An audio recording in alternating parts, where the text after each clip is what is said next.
Isn't it a great day to be a Christian? Open your Bibles to Matthew chapter 5. Matthew chapter 5. That may seem like a familiar place to open your Bible, but it's been 4 weeks since we've had a sermon from the Sermon on the Mount. So let's get back to that subject matter for our last sermon in 2023. Last lesson we dealt with from Matthew 5 dealt with verses 21 through 26, and Jesus was talking about anger. Tonight, let's begin in verse 27. Matthew 5:27 says, You've heard that it was said by them of old time, Thou shalt not commit adultery. But I say unto you that whosoever looketh on a woman to lust after her hath committed adultery with her already in his heart.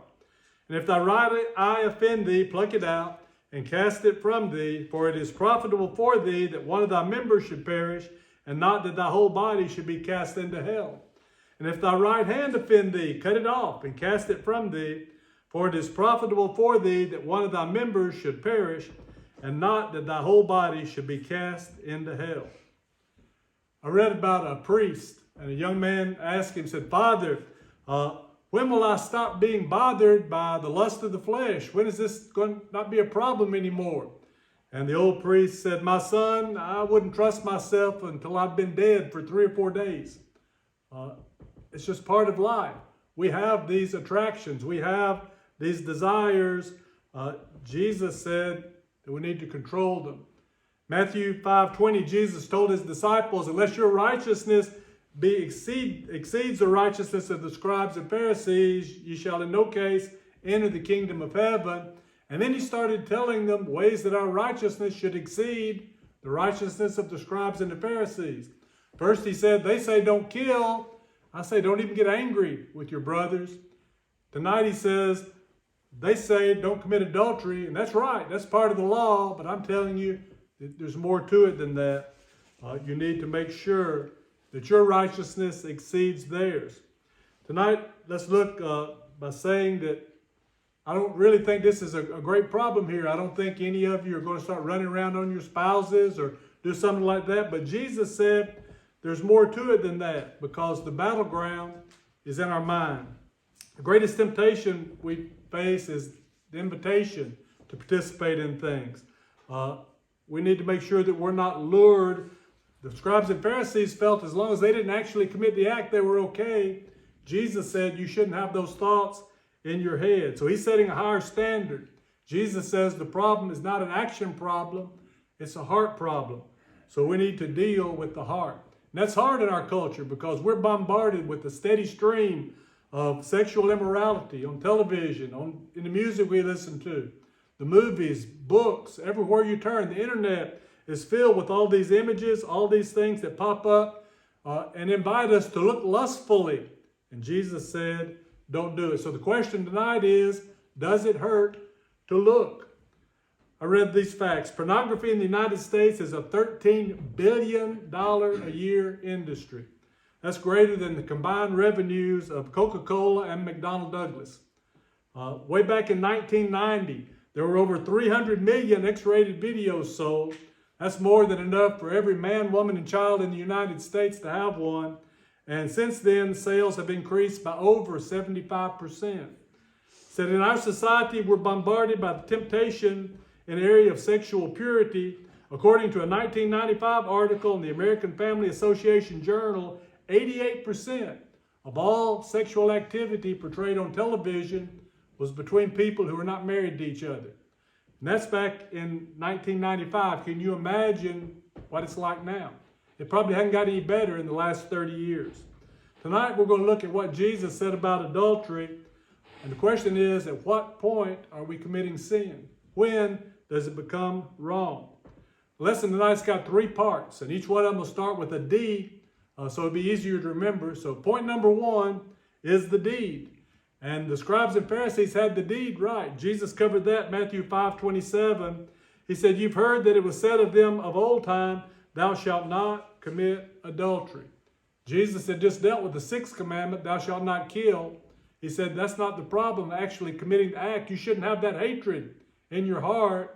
Tonight we're studying, he says, Thou shalt not commit adultery. Thou shalt not kill protected the sanctity of life. Thou shalt not commit adultery is designed to protect the sanctity of marriage. Well, what does it mean to commit adultery? I read about a Sunday school class teacher, and she was teaching the 10 Commandments to her kids. And when she finished, she said, now, which one of these is the hardest for y'all to keep? And so they talked about it a little bit. And the little boy raised his hand and says, thou shalt not commit adultery. And she was just taken aback. She said, what in the world? Why would that be hard? And he says, well, don't that mean we can't talk back to grown-ups? No, that's not what adultery is. Adultery in the Old Testament involves sexual relations between a man, either single or married, and the wife of another man, or a woman that had been betrothed to another man. It was designed to protect the sanctity of marriage, and the sin was punishable by death, both to the man and the woman that was involved. And that showed how severe this was in God's eye. He wasn't messing around.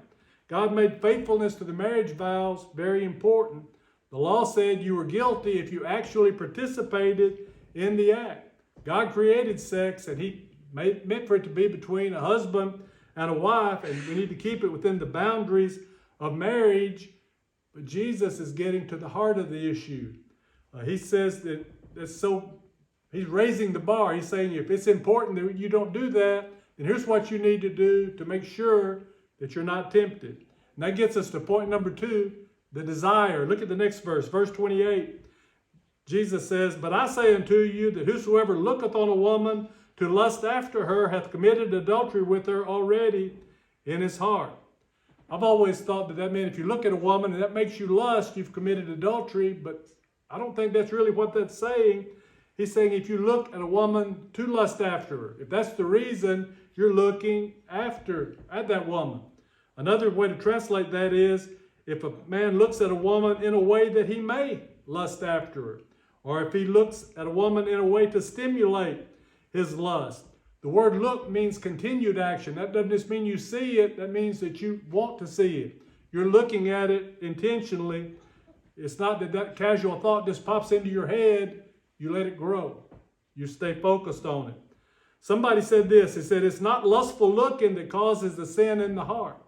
It's the sin in the heart that causes the lustful looking. And I think that's what Jesus is talking about. We need to make sure we don't have those seeds planted in our heart. Now, it's impossible to live in our society and not see things that we shouldn't see. It's all around us. It's on TV shows and magazines, books, wherever you are, something's popping up around us.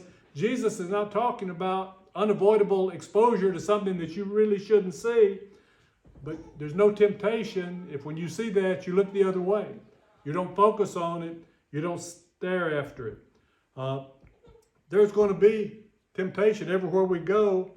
Jesus condemned the person that looketh after a woman to lust after her. That's the purpose of it. Temptation is not a sin. Hebrews 4:15 says Jesus was tempted in every point as we are, yet without sin.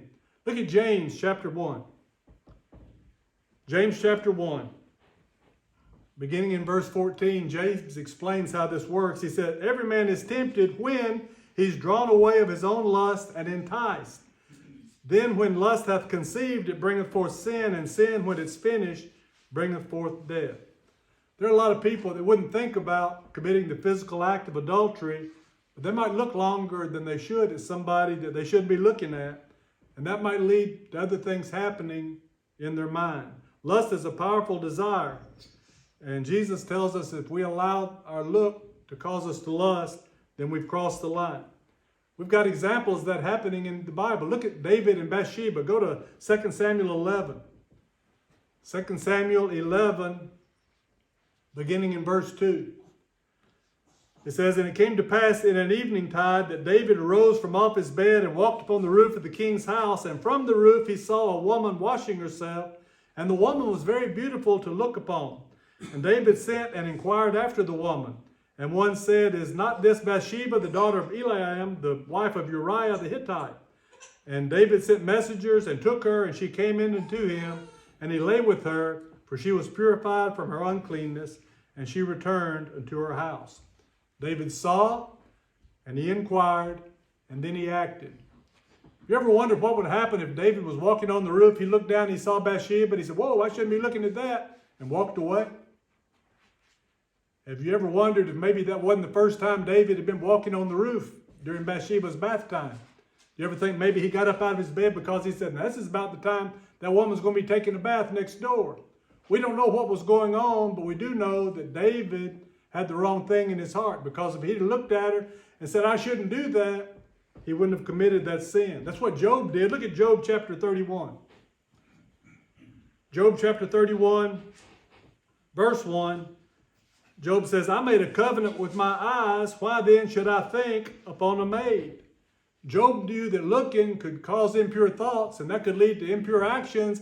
And Job said, I already made a deal. I've already purposed in my heart. I've already resolved. I'm not going to look at women. I'm going to make sure that I'm not seeing something that would cause me to lust. Now, let's understand something. If lust is that grievous a sin, then the person that's creating that lust is guilty too. There are women that intentionally dress in such a way as to promote lust. They want people to look at them, to think evil thoughts about them. And it's not just grown-ups that engage in that. We see young teenage girls all over the place dressing in a way that is going to attract young teenage boys. And when we think about that, then maybe the parents should be condemned as well. We should avoid lust. We should avoid things that cause lust. I read about a preacher and his family that were walking down the street in Daytona Beach. And these two women in skimpy bikinis came walking by. And the husband said, how disgusting. And the wife said, if it's so disgusting, then why do you look? And a little 12-year-old boy said, I think Daddy likes being disgusted. That's the problem. That's the problem. We think about that. We want to see that. We like disgusting things. That's the sin. When you like to look and you know that look is going to cause impure thoughts. So we've discussed the deed. We've discussed the desire. The third point, the deliverance. How do we overcome this? Go back to Matthew 5 and let's begin in verse 29. Jesus said, and if thy right eye offend thee, pluck it out, cast it from thee. For it's profitable for thee that one of thy members should perish, and not that thy whole body should be cast into hell. If thy right hand offend thee, cut it off, and cast it from thee. For it's profitable for thee that one of thy members should perish, and not that thy whole body should be cast into hell. So Jesus said the answer is a saw and a poker. Now, that's not really what he's talking about. Jesus is not literally saying cut off your hand, poke out your eye, because Jesus understood that that wasn't where the sin was happening. It wasn't in your eye or your hand that was causing you to sin. It's in your mind. But when Jesus says your right eye and your right hand, the right eye, the right hand were the best. That's what everybody thought about. You ever heard anybody say, I'd give my right arm for this, that, and the other? That means I give the best I can. That's what Jesus is saying, that avoiding sin is important. It's so important that you should do everything you can. You should give your very best to avoid falling into this temptation. We need to eliminate these thoughts from our mind. Well, how do we do that? Well, look at Philippians chapter 4. One way to get evil thoughts out of our mind is to fill our minds with good things. Philippians chapter 4, verse 8 says, finally, brethren, whatsoever things are true, whatsoever things are honest, whatsoever things are just, whatsoever things are pure, whatsoever things are lovely, whatsoever things are of good report, if there be any virtue, and if there be any praise, think on these things. I'm thinking about what I need to be thinking about, then I won't have room in my head to be thinking about things I shouldn't be thinking about. Where's our focus? Where's our attention? Look at 2 Corinthians chapter 2. 2 Corinthians chapter 2, verse 3. Paul's talking to the Corinthian church. He said, for though we walk in the flesh, we do not war after the flesh.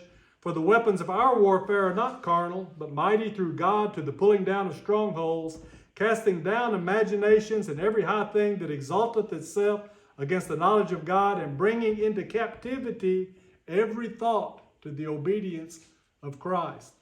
Remember the little bracelets from several years ago? What would Jesus do? We need to ask ourselves, what would Jesus think? Our thoughts need to be captive to Jesus. If we're thinking about things Jesus wants us to be thinking about, we won't be thinking about things we shouldn't. Jesus says we need to flee from lust. We need to avoid temptation. And if we're fleeing from lust, then we need to be going towards something. The best way to, Scripture tells us, the best way to flee from sin is to run towards God. Look at 1 Timothy chapter 6. 1 Timothy chapter 6, Paul had been talking about envy and strife and greed. And then he tells Timothy in 1 Timothy 6 verse 11, but thou, O man of God, flee these things. He says, get away from that strife, that envy, that greed.